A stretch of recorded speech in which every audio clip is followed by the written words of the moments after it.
Welcome in. Episode 3, Signals from the Deep. We are honored and thrilled and very grateful to be joined by someone who, ever since coming to Seattle, has made an incredible impact with her work on the broadcasts, her work in writing, her work around the fans. Prior to hockey, she was a strategic planning consultant.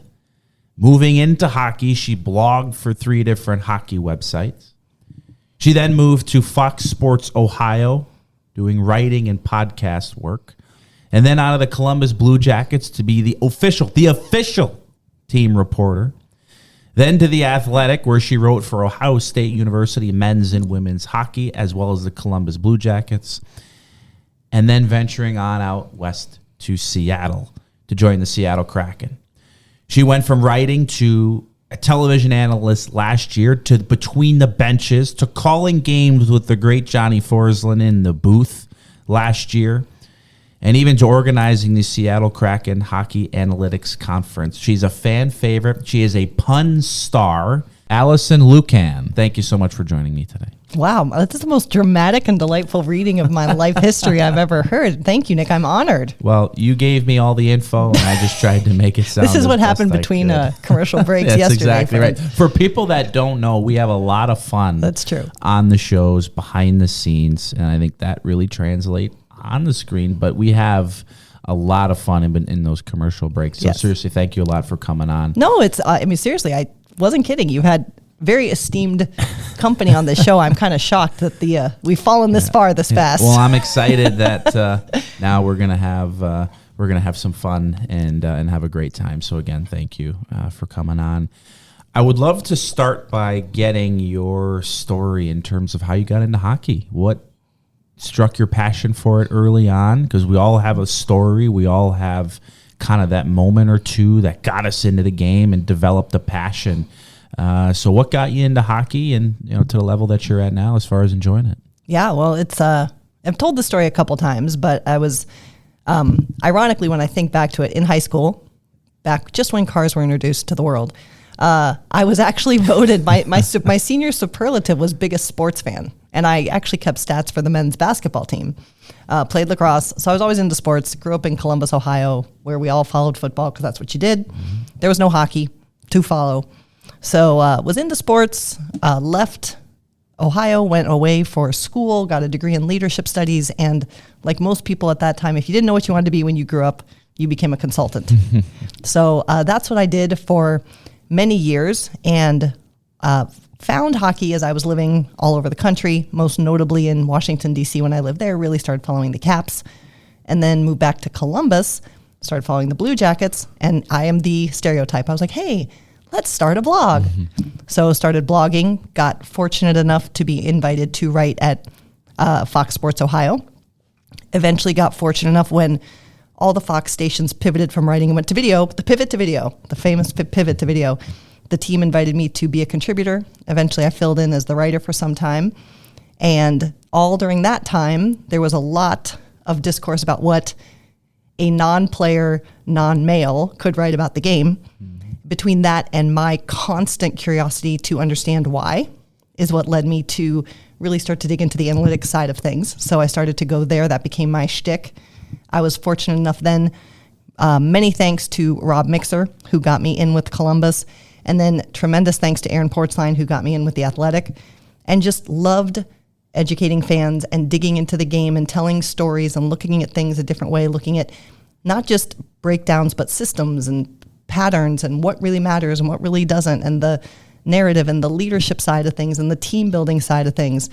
From there, COVID came. Many of us stopped having jobs, and I thought I was done with sports. And thankfully to Bob Condor and John Bradford at Root Sports, was lucky enough to come here. They were foolish enough to put me on TV, and there we go. That's the abridged version. Yeah. Well, I'm actually curious because the TV thing kind of came out of nowhere. Is that safe to say, or you just kind of were thrown into it and it's been unbelievable? So what was that transition like for you all of a sudden from not doing a lot of TV work to being a TV star now? Well, on TV. Yeah, let's drop the star. Yeah. No, I mean, I think it was It's funny, I tease Bob and John about this all the time because when I came out to Seattle for my interview, Bob had said, hey, just prepare, like we're going to do a screen test with you. And I legitimately thought he meant, like many teams in many sports, they have video content on their website. You know, you just like, I interviewed so-and-so and this and that. I was like, oh, this is no problem. I've done public speaking as a consultant for many, many years. So I go through my traditional interview process, and then Bob says, well, now we're going to go to your screen test. I'm like, what do you mean we're going to go to my screen test? Like, I literally did not understand that I was going to a TV station.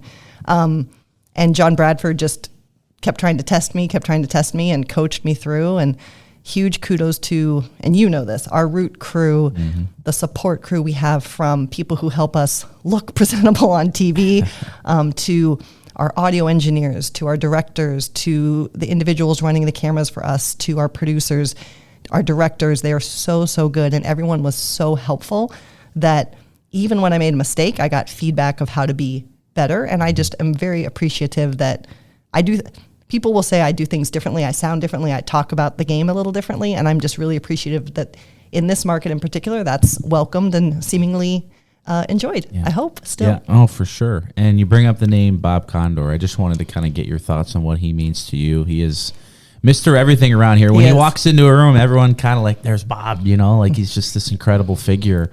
What has he meant to you in your career? Yeah, he is. Our story is hilarious, we think, just because it took us a while to connect and it took us a while to find a path through where I could be part of the organization. But he is, first and foremost, when I think about anyone, even outside work, he is one of the nicest, most kindest, caring humans I've ever met. And I feel fortunate to have him as a friend. I think he's just, if you have the opportunity to get to know Bob Condor, you have had a good life. But he's such a nurturing mentor, and he's so smart, and I really appreciate his perspective on how to tell stories. He is renowned across the world of sport and writing, not just for Kraken fans who may not know that. Google him, read his work. Just a very important, positive, nurturing presence, I think, for the Kraken and for, honestly, wherever he is at as a human. Yeah. Your transition last year from Ohio to Seattle, what was that like, coming all this way, thousands of miles west of the Midwest, which is something we both share in common, me having come from Chicago this year. What was that like for you, culture-wise, living-wise, people-wise? What was that transition? Well, some people have heard this, and my husband and I, bless his soul, kind of feel this was meant to be, because we have, my husband has, a credit to him, I don't know why these tremendous people put up with me. I have no idea. There's patience. There's a common theme. Patience of not saints. Much to put up with. So patience of saints. My husband has this tremendous friend network that he's had since college. And a couple of those friends actually moved out here to Seattle years and years and years ago, 10 plus years ago. And we had visited them out here a couple times and actually teased around the idea of moving here 10 plus years ago. So we loved it. We knew we loved the area. We knew we loved the vibe. And so to come out here was a tremendous opportunity. We knew it was a fit. We just wanted to make sure that I could do this crazy new job that I was being asked to do. So no, for us, it's been fantastic. And we do live in Belltown. We love it there. We're very urban people. And I just think Seattle's fantastic. I know some of your hobbies outside of work involve here we go. The outdoors Yes. and very fitness related. Yes. Anything in particular here that you've really enjoyed seeing or being outdoors, visiting certain things, or, you know, maybe experiencing things on the outdoor side of it that maybe you weren't able to prior in your life?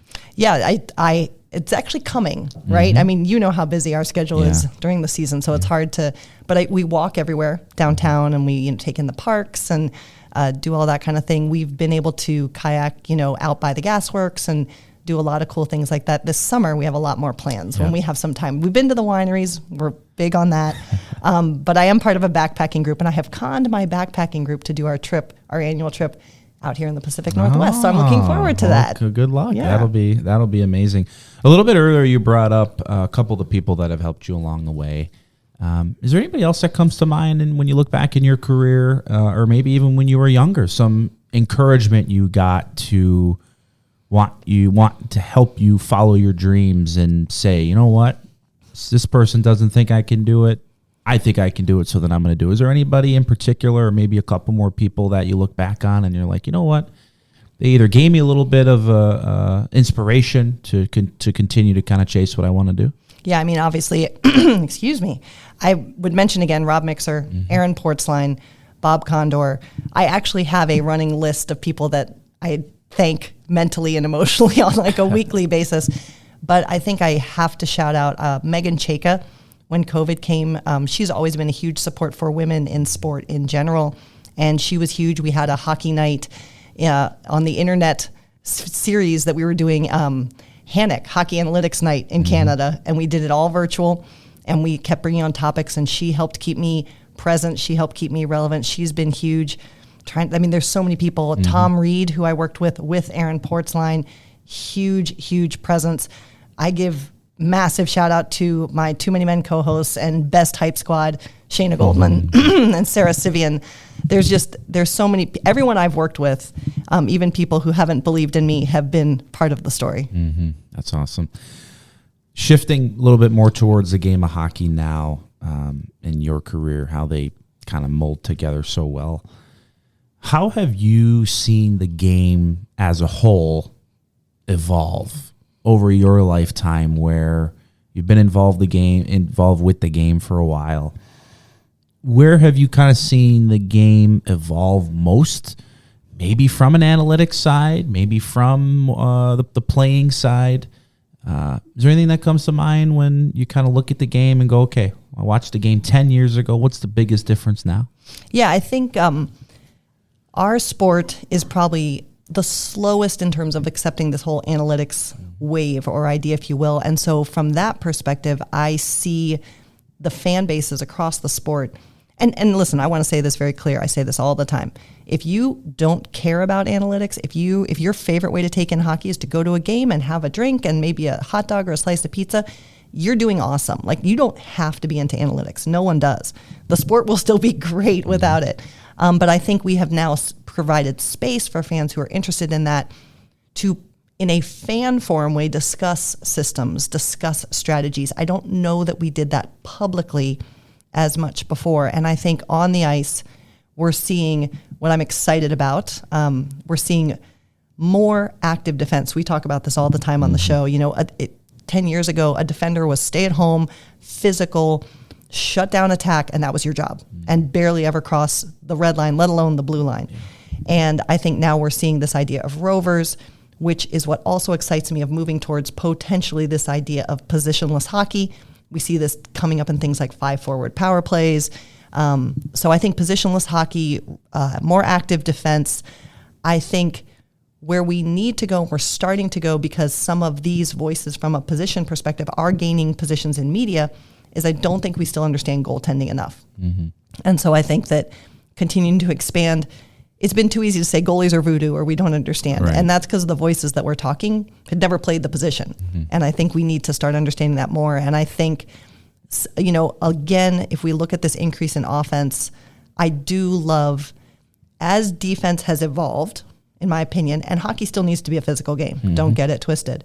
But I think as defense has evolved, it's allowed this space for the offense to grow. We're seeing all these great scoring increases because I think we're seeing, players like Connor McDavid, players like Austin Matthews, who are pushing the boundaries of what they can do, because they are actually being given the space to do it, and that's okay. That's actually a good thing. Yeah. And you talk about the dynamic of offense from the defenseman, and the two guys that come to mind for me, at least for the Kraken, who kind of embody that, is the top pairing defenseman, 100%. Vince Dunn and Adam Larsson, where Dunner, not only does he lead the team in points, but I've said it consistently this year, where he doesn't sacrifice the defensive side to create a little bit of offense, knowing that if there's a time to be able to jump into play, he's going to do it, and he knows that Adam Larsson's going to be back. And sometimes we've seen Larsson jump in, but what has been that pairing's biggest strength, you think, this year, to not just be one of the top pairings in the league, but to do what those guys are doing individually? Yeah, I think you hit on it when you mentioned,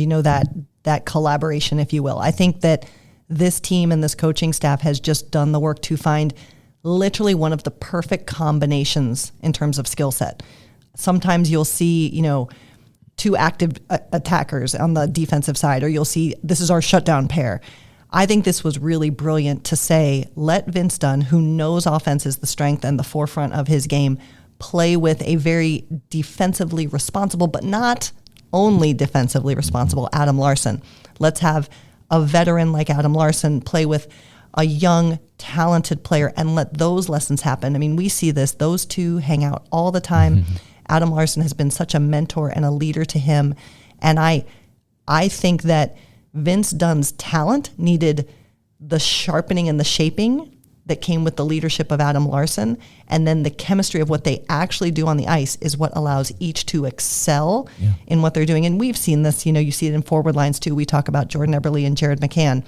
When two players just click, that synergy allows them to be so effective, read each other perfectly, know which one's going to jump, the other's going to stay back. They're just totally in sync. Are we still talking players, or are we talking our relationship at Root Sports? Nick. I mean, just... You should tell them about the drum. We were rehearsing the other day, and who started you were tapping on the desk, some really nice song, and then I just kind of joined in, and I went a completely different direction, but you followed me perfectly. We synced and ended at the same time. The perfect wavelength. The people, this is the news the people This is exactly what they want.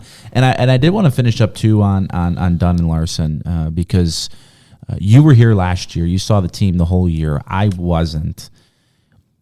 Is there a bigger difference in their games in particular? Not to say that those guys had bad years last year at all, but just for them to take such a jump. Now, I know you could say this for a lot of the players on the team, goaltending, everybody, or maybe even Dunn in particular, because to be leading your team in points as a defenseman like that not only comes with a big payday, but that's kind of a wow factor. So maybe in his game in particular, is there anything that kind of stands out from last year to this year? Yeah, I think it's that he can be more aggressive offensively because he has, and again, who he was paired with last year wasn't ineffective, but he has a really effective partner who can cover for him when he jumps, I think.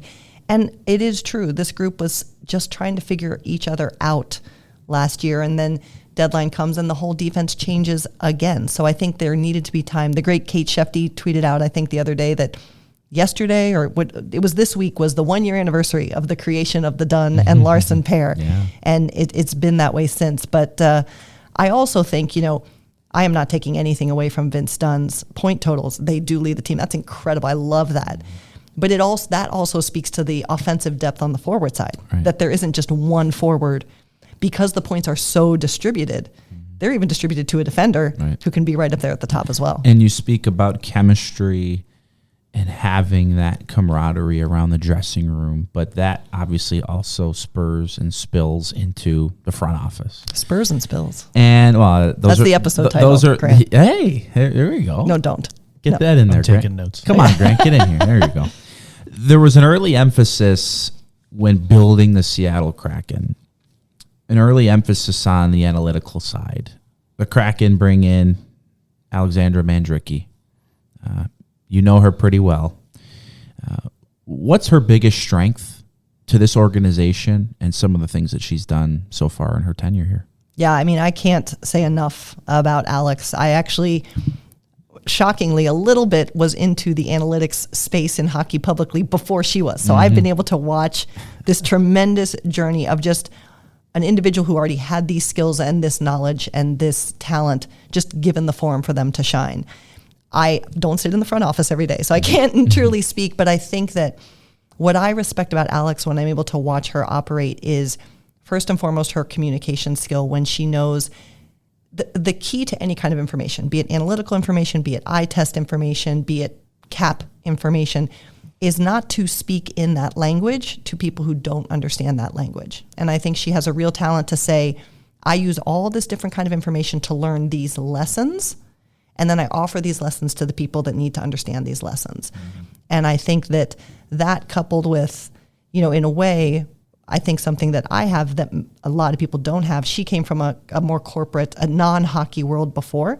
And I think the skill set that you come from operating successfully in any organization, any business, this is a business, helps you be effective when you have to work with a bunch of different personalities and a bunch of different teams.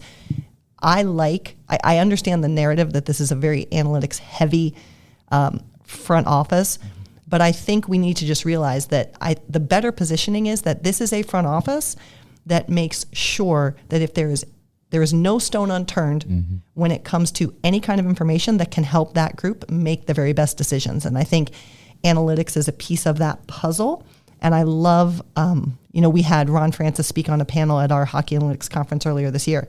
I think it's a very balanced approach to say, there's this other kind of information, we're going to bring in the best people and have it inform what our eyes see, what the scores tell us, what point totals tell us, what performance testing tells us, what cap management tells us, what scouting tells us. And it's folded in so that the best decisions can be made every time. So for those people who just think that, Alison, you just look at the numbers and that's all you say, and these different terms and things, when the reality is that you know the game and you can do the eye test just as well as anything else.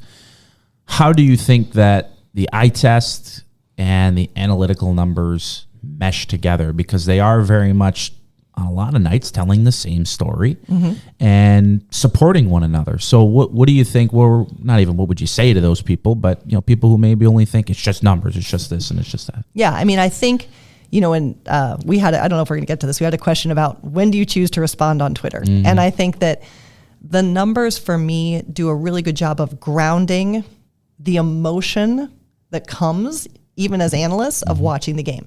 We can see something and say, oh my gosh, that happens all the time. Right. And in my opinion, if we want to be our best selves when we're debating or presenting what we know, it has to be based on fact. And so the analytics can ground us. We can say, well, actually, it doesn't happen all the time. It's just happened the past 2 games, and so it feels like it's happened all the time. So I think numbers ground us. Analytics ground us. I think that for fans who are into that way of thinking, it can provide an entryway to understand different things or different things to look for that maybe we didn't catch with our eyes.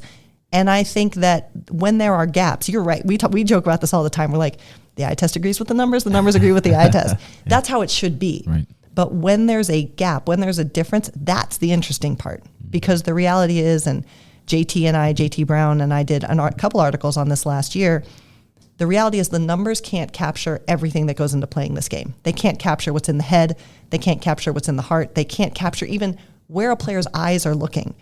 There's so much that's not there. So I think when they disagree, we have to say first, oh, is this telling me something I didn't realize? Or let's allow for space that the numbers have a lot of work to do to catch up with what we know is going on there. Both situations can happen. Right. And what do you think it says about the analytical impact on the NHL right now, where a lot of it has to translate into reporting on it and making sure that you are putting maybe the more detailed numbers or in-depth numbers or terms into layman's terms at times? Because I think we're on the cusp of really taking a leap. You would know better than I would, but on the cusp of really taking a leap to get more people to understand and to respect and to really get an idea as far as what these numbers are trying to tell us. So I know hockey, comparatively to other sports, analytically is behind. But at the current stage right now, where do you think it's at? And when you're reporting on it and using these different terms, do you find yourself at times maybe trying to think, okay, I got to use a different term, I got to describe it a certain way, so that way the majority of people who aren't overly familiar with it are able to understand? Yeah, absolutely, without question. I think the biggest disservice that a lot of communities can do, but in this specific instance, the analytics community did, was they came up with these terms that have no meaning whatsoever. And I think that hurts us. And if I ever say Corsi or Fenwick on a broadcast, you can come over and hit me because that's not relevant. You must, it goes back to what I was saying earlier. You must translate what's happening to common sense language. That's the right way to communicate. It's not to make you work to understand my language. It's for me to use your language so that you understand. That being said, I think that hockey is behind because it has come to this sport later than the other major sports. And it's also one of the most difficult because it is not a stop-start sport like baseball. And it is a sport that is so interdependent on 5, sometimes 6, sometimes all 10, 12 skaters that are on the ice. So it's very difficult to pull out that goal that Nick just scored. How much credit, if you will, goes to Nick doing this versus Vince Dunn doing that versus the goaltender making the save 5 seconds ago. And sometimes we don't want to do that. We just want to have fun and enjoy the game. So I think we're challenged there. And I think to your first point of, is something coming? This is where I'm really excited but nervous. So there's a lot of tracking data present. It's here. It's going to take teams a long time. They're getting literally just data dumps of tens of thousands of data points. It's not coming in this really pretty, the pass is this and the player did that. There's so much work that's going to have to be done to make that data usable to front offices. So I think those evolutions are going to be coming in a few years internally. We may never see them unless a team is willing to share them.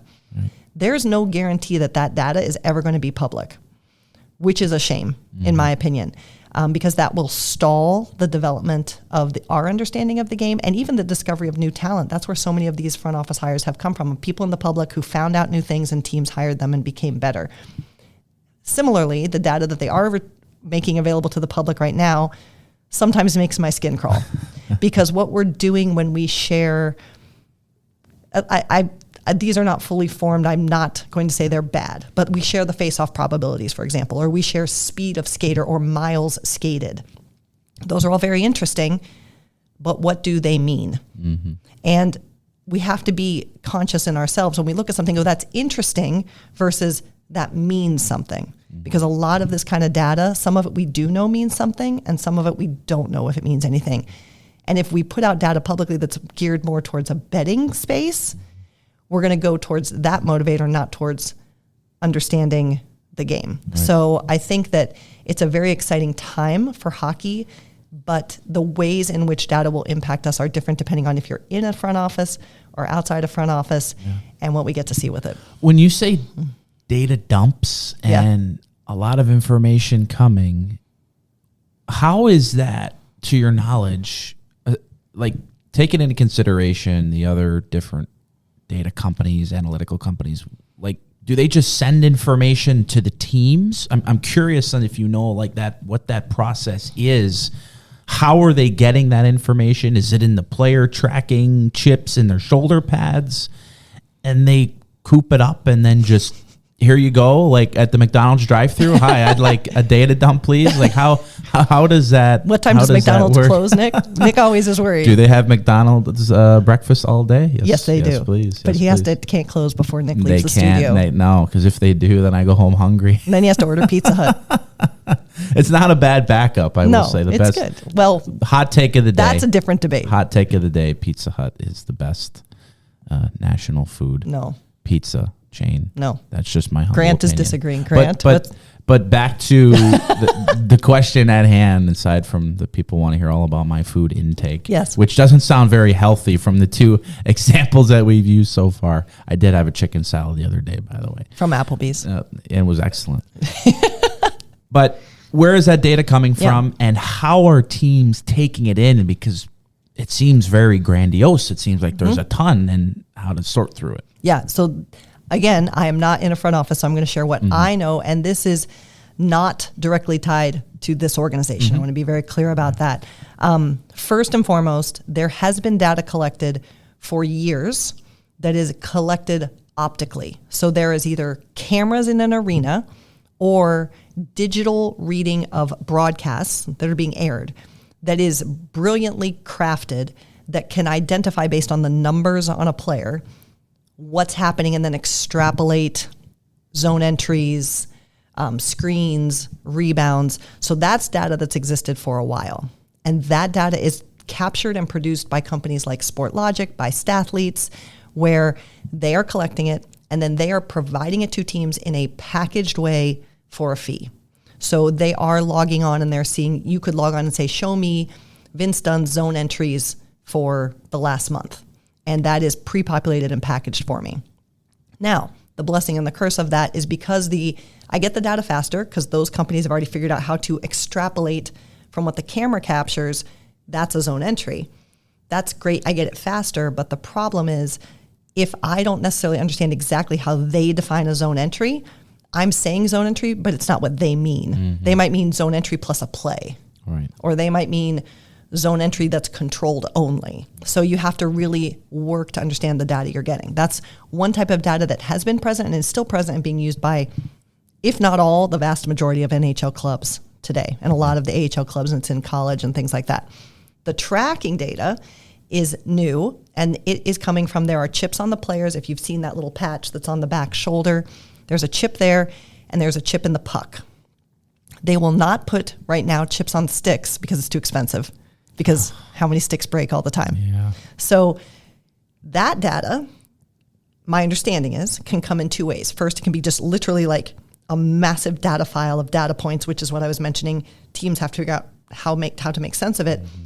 And then there are other companies like SMT who are coming in and working to provide some of that packaging.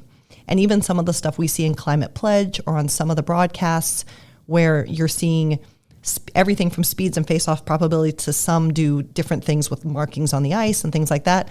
That could be something from like an AWS or an SMT, where they're doing that same kind of stuff those other companies do, but they're doing it with the actual tracking data. Mm-hmm. The limits of the tracking data, I just mentioned. We can't see where the stick is. All we know is player position. If anyone watched the Disney Plus game with what was it called? I don't watch. Big City Green, I think is Big what City it was Green. called. It was tremendous. Amazing. It was so fun, but like you notice, like it looked like the old Atari games because that game was based on tracking chips and the puck. Mm-hmm. So that was the only bit we could extrapolate from movement. Mm-hmm. And that's great, but that's where we're at. We can't understand if the player protected the puck by turning away from the defender. We can't understand which way they were looking. There's so many things we still can't understand from the tracking data. So that's where the data is coming from. Different types of data, depending on how you want to work with it, you can get support from an outside company or not. All of that to be said, it's funny to me that everyone gets so protective of the data because the differentiator is the questions we ask of the data. That's good. Everyone's going to have the same data. The differentiator is going to be, we want to know which defenders do this the best, or which forwards are most adept at this thing. The questions we ask of the data, it's always still going to come back to the eye test and the mind. What we think is important in a player and in the game is the question we ask of the data, and then we use that data to make our decisions. So the data is never going to be like, pick this player. Yeah. So it all comes back to, regardless of where this data comes from and how hard or easy it is to work with, the differentiator is going to be the questions and the minds that are thinking about what to ask of the data that we have. Where does this intrigue come from? This intrigue? I love, and obviously everyone. Nick is so bored. I'm actually the opposite of bored, because the one thing that when people watch you on television or interact with you on Twitter or read your work, how passionate you are, which is why I asked, where does this come, this love and this passion of blending the analytics side and the eye test side of your passion of hockey? Is it when you were younger, were you very curious? I'm genuinely intrigued because you talk about it so passionately, and as I said, anybody that listens to you or watches or reads your work, it's pretty obvious each and every time, which is amazing how passionate you are about it. Well, I mean, I do. I think it goes back to this idea that I always want to know the why. Mm-hmm. I partially drove our producer insane the other day, asking him a ton of non-relevant questions during a post-game show. Poor Scotty Malone. We love Scott Malone. Yeah. But I want to know why. And again, it goes back to my position, which is if you're going to talk about something or advocate for something or say you know something, do the work to understand it the best you can. And I'll give you two examples. And it's funny because your dad has actually commented on this too. Mm-hmm. Two fundamental things drove me to start going into analytics. Well, three. The first was when I first started writing about hockey, I was told I couldn't write about hockey. I could only write about community events. So I had to find something that was irrefutable when I wrote about it, to not have the girl doesn't know the game situation. Then two things happened in the game. Number one, I was at a hockey game and I was watching and I saw a shot. I saw a puck go towards the goaltender. I saw the goaltender have to react. And I saw that was an indication of the offense that the attacking team was creating. That's what I mean. I didn't think it that ridiculously boring, but I was like, things are happening. That means something. Right. And I looked up at the shot clock and I waited and I waited and I waited and it wasn't a shot because the goaltender didn't interact with it and it didn't go in the net. So I was like, this is ridiculous. Like the shot count is not indicating what we're seeing, both from a goaltender perspective and what a team is generating.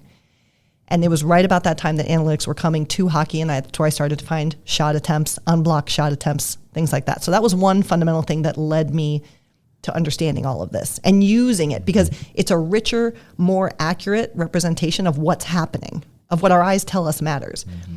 The second thing that happened, and this is so trivial now, Cam Atkinson was on the Blue Jackets, and he didn't have as many points as I can't remember who the other player was. And everyone's like, well, Cam Atkinson isn't as good as this other player. And I looked at the team sheets, and Cam Atkinson had been injured that year.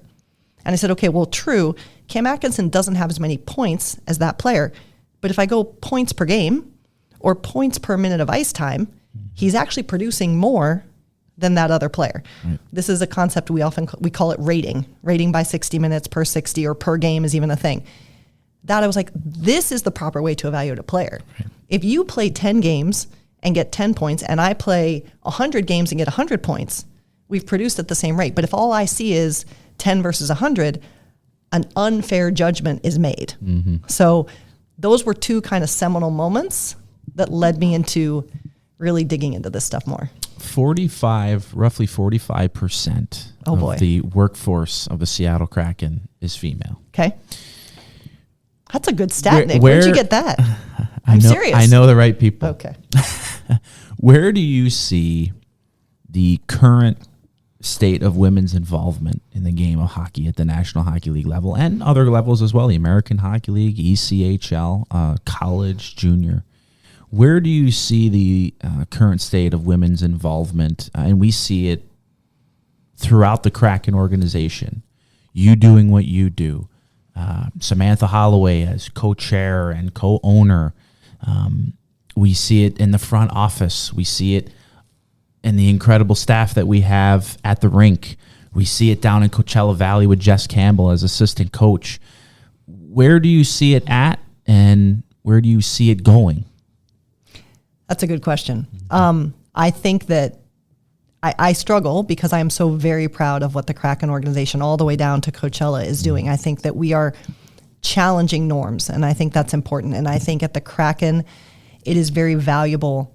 This is part of the reason why, in my opinion, we have support across the league from fans. Is they may have a favorite team on the ice, but there's a lot of fans who don't see themselves in this game, who see themselves in the Seattle Kraken organization. And even when I followed other sports, if I walked into an arena, if I walked into a court, if I walked into a stadium, the only place I saw women was running water bottles or cheerleading. That's the only place I saw women for so long.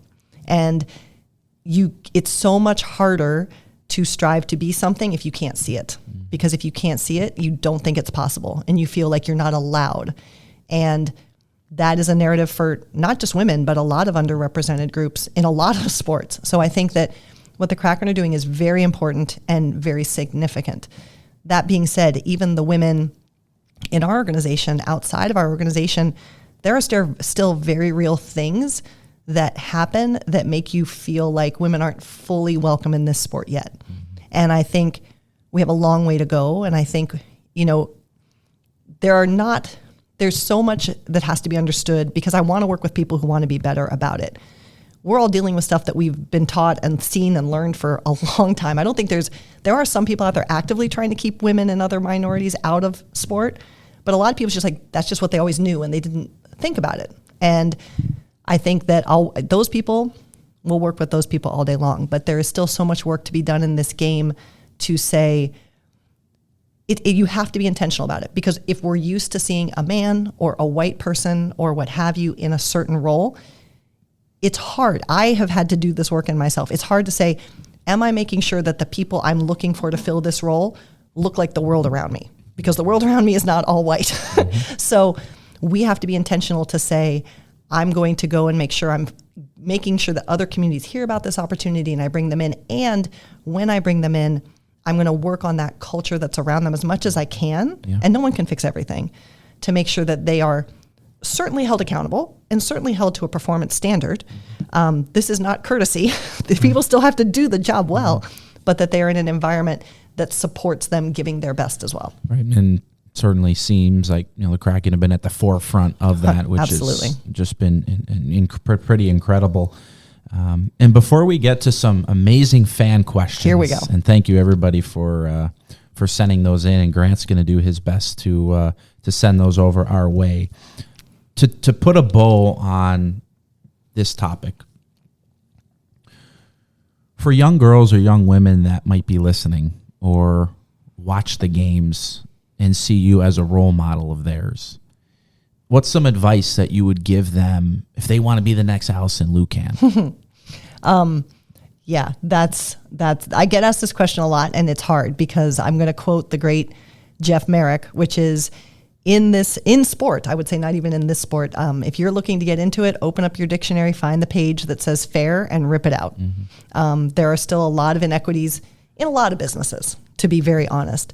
I think that if you're a woman wanting to get into this, there are other women in this game. I'll speak about hockey specifically. And it's funny. We all kind of collect to each other when we see each other, like, well, oh, another woman. Hey, like, we're here. For a long time, I was the only, if not one of two women in locker rooms. So there will be women ready and willing to help you. Reach out, ask for advice, try and put in the work, try and do things to make yourself relevant. I think the world we live in now has made that more easy than ever. Even if you're doing TikTok videos or YouTube videos or a blog or a podcast, the right people are always watching and listening. And I think that you do have to be willing to take some lumps. I mean, there's going to be unfair stuff that happens no matter what level you're at. And I was having this conversation with some young women a couple of weeks ago. Part of the reason I'm outspoken the way I am is because I'm at a place now where I feel confident enough that I can take the risks to speak out. But I want women to know that sometimes if you feel like you can't speak out because it's important or you're not ready to speak out, there are others of us who will fight for you, and sometimes it's okay. But just make sure you're always safe. Was there a role model of yours that you looked up to or an inspiration that kind of when you got to where you are? I remember fangirling over Helene Elliott in a locker room at an all-star game. And I think, again, I mentioned Megan Chayka. She has been immeasurably impactful in my personal and professional life. But I also, someone that has always been really great with me is AJ Malesko. I remember meeting her at a national game she was covering, and I was covering that game from a writing perspective. And I get her, I love her, I have such admiration for how she does her job. And again, for her to, as I'm saying to the women who hopefully come after me, for her to take the time to invest in me as she does means the world. Yeah. Outstanding. I think we, at this point, need to hear what the great Kraken Nation has to ask Alison. We've got a few questions. Okay. All right. We're going to start with Rick Judd, who has a two-parter for you. Ooh. First question he has is, what is one stat that doesn't yet exist that you would want to invent? That I want to invent? Yeah. Or that you'd like to see, tracked. So here's the interesting thing, back to that whole way too long dialogue I gave, is that we have a lot of data that we can get, but we can only get from manually tracking. So we have to wait for someone to manually track it. So I would love for us to have real-time information on rebounds, both frequency and location. I would love to have real-time data publicly free available on transition of play, zone entries and exits, controlled, uncontrolled, failed, and location. And what I would really love to see, what I've wanted to see, and someone did it. It was 2 playoffs ago. Shayna and I wrote about it. Someone one time used the location data in a broadcast to show the formation that was going on. And we actually did it in a pregame show a couple days ago. Time is a flat circle. But I think our next step has to be understanding strategies. And so that's what if we could come to a place where we're like, this is a box, this is a wedge +1 penalty kill, this is an umbrella power play, what have you. I think that would be really cool. How about stat wise? How about like earned versus unearned +-? Ooh, listen, this is the thing. Like right?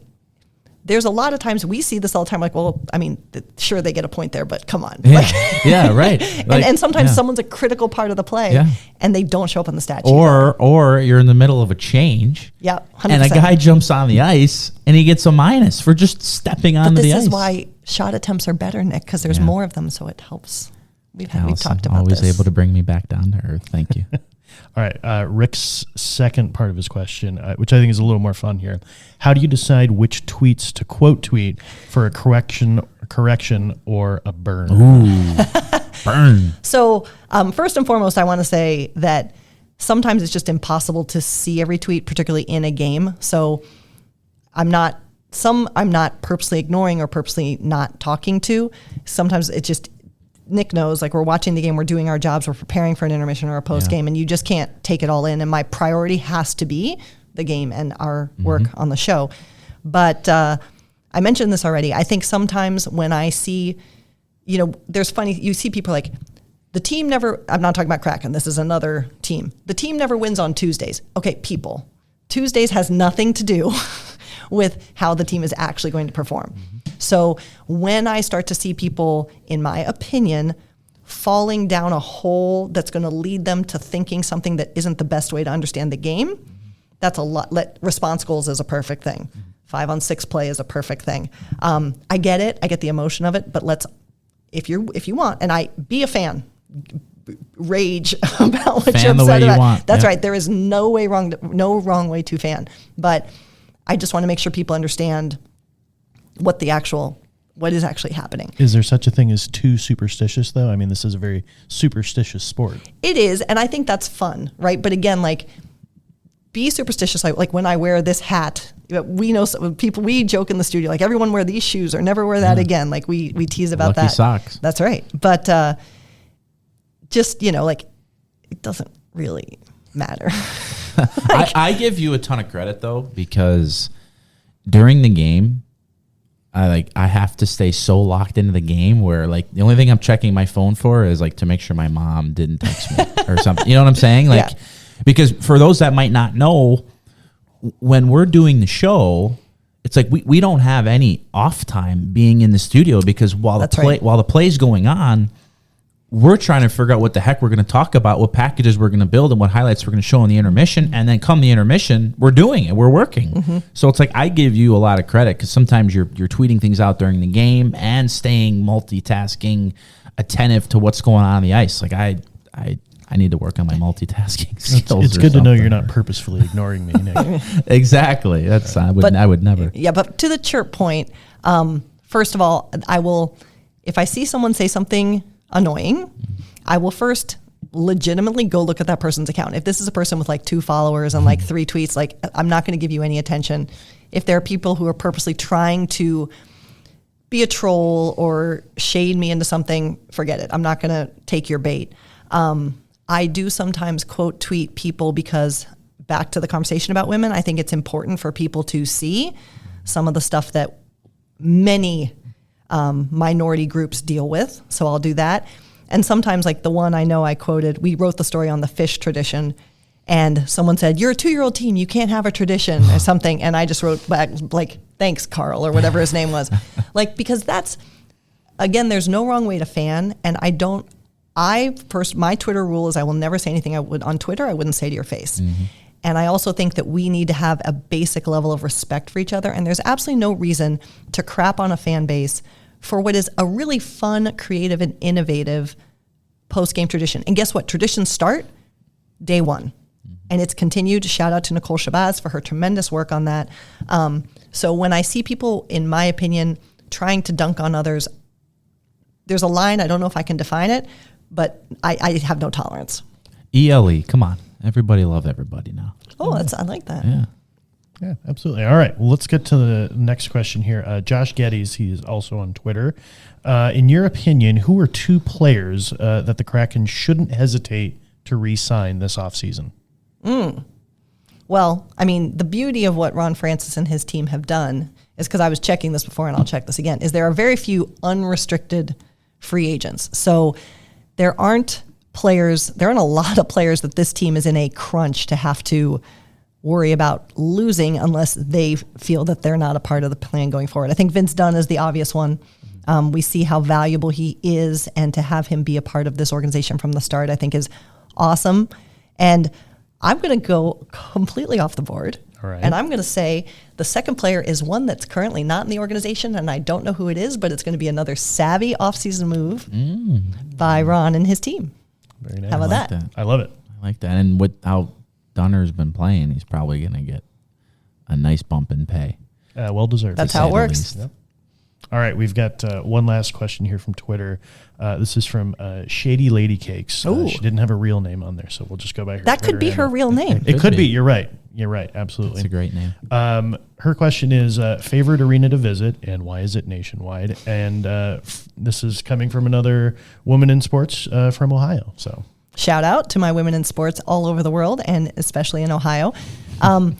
Nationwide is great. It's really withstood the test of time. If you really consider how old that building is in years, it's beautifully kept up, and Tom Reed wrote a tremendous story on that. It's on The Athletic if you Google that, about how they keep that building up and keep it to the other buildings that are younger feel older to me compared to that building. But my favorite building, let's see, you know what? I do really like the new Little Caesars Arena because what I like about it, much like, this is aside from Climate Pledge, right? Obviously, Climate Pledge is the best. Top of the line. And I've had many people from other teams say that to me, so that's not just my opinion. The standard. Yep. What I really like that a lot of sports are doing is when they build their new arenas, they go around and they look at other arenas and they take a little bit from each one. And what I love about Detroit is you can feel that. You can feel that they took the sight lines from Montreal. You can feel other elements they've taken. And I think that arena is really thoughtful. And for the work that we do, there's a secondary consideration, which is, can you get around it? Can you find stuff? What's the support for people like us? And their crew there is amazing, always great to work with. And they have arguably one of the best press meals in the league. That's what will be my next question. Yeah. Where are the best food in your opinion? Detroit is up there. Yeah. Chicago's up there. Yeah. I don't know. Because I've been to all but one NHL arena for a game. So I'll take those two. Yeah. If you could make one improvement to nationwide arena, since you've spent so much time there, what would it be? That the cannon's not so loud.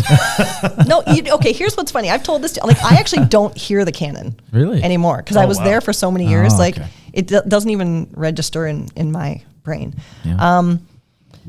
What would I make? It's a great arena. It's nice. It has an attached practice rink, which is another thing that Detroit has, which is really nice as well. Timmy's connected. You know what? I'm actually going to abstain because I have not been in that building as a fan in so long that I probably shouldn't say anything because it wouldn't be fair. I will say though, back to the cannon, it freaks me out. How many times have you been in Nationwide Arena? A couple times, okay. Allison, and it scared me out of my seat. Okay. So, when the away broadcasters are doing their open, the lovely stage manager has this old sign, very old sign because it's been used a lot, and it just says on it "Cannon" in big bold letters. And so the stage manager will hold it up as the broadcasters are doing their open to prepare them. And a lot of different people that I've talked to, they see it and then they still jump and get scared. So but hey, I know it's their tradition and all credit to them, but we used to in the press box, there used to be a member of the media that was up there that would record visiting media's reaction and the best reaction still, the irony is Johnny Gaudreau's first All-Star game was in Columbus and he jumped when the cannon went off and it went viral. And so it's hilarious that he's now in Columbus because amazing. Alison Lukan. Nick Olczyk. Thank you so much for coming on. It was a pleasure. You taught me a lot. You taught us a lot. And I know all of us are going to appreciate this podcast. So seriously, thank you very much for coming on. Well, I am dead serious. It's tough acts to follow with the first 2 episodes. You're doing a great job. And I'm very honored that you would have me on. Thank you. Happy to do it. You can catch Allison and I and Ross Fletcher and Tom Glasgow on Root Sports. So anytime there's a Kraken game that is not national, please feel free to tune in. We also want to give a shout out to our great friend, Mikey B. Mike Benton. He is Mr. Kraken Media, and he works for the Kraken Audio Network. It's more than just the official radio home of the Kraken. They're podcasting game day previews, get-to-know-you chats with some of your very favorite players, guests from around the hockey world, and anything you missed from last game. So if you want it, they got it. It's Everett Fissiu, it's Dave Tomlinson, and it's Mikey B, Mike Benton. They're all a part of it. So subscribe on the iHeartRadio app. They've also got that podcast, Kraken, this morning. Allison, thanks again for coming on, and have a wonderful rest of your day. You too, Nick. I'll see you tomorrow. Sounds like a plan. Signals from the Deep is the official podcast of the Seattle Kraken. Hosted by Nick Olczyk and produced by me, Grant Beery. Have a question for Nick? Leave a voicemail on the Signals from the Deep hotline at 206-279-7810 or send an email to signals@seattlekraken.com. Your question could be featured on an upcoming episode.